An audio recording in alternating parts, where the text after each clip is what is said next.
Russia has always wanted a permanent role in the Middle East.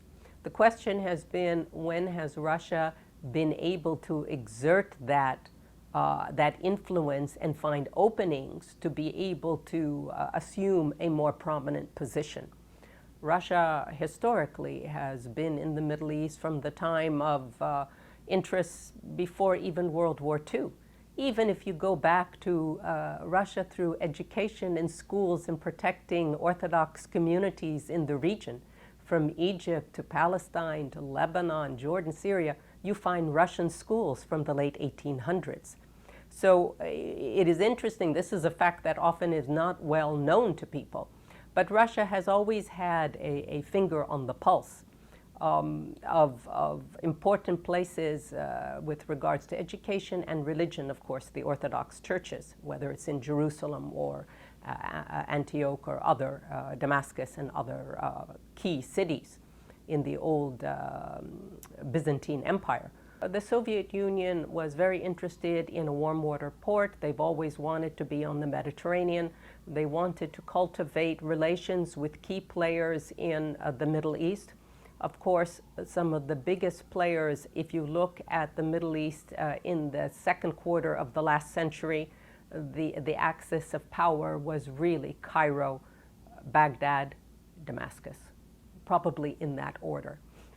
Whether it was military, whether it was size, whether it was wealth, whether it was human resource and capability.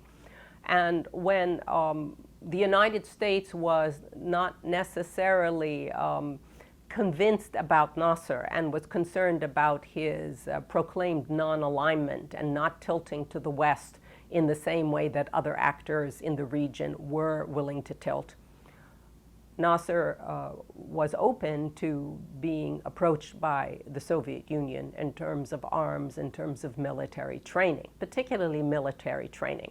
And so there's a whole history of Egyptians going to Russia, military training taking place, and of course, when Anwar Sadat came into power in 1970, and by 1972, when he did his correction of the revolution, the first thing that went were the Russian military advisors who were in Egypt.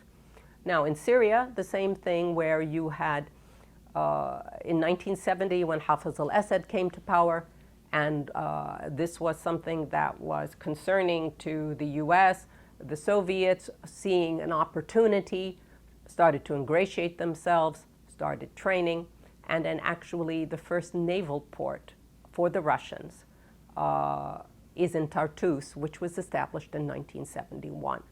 Now, that base was not a Russian base, it was a Syrian base, but the Russians had a presence there.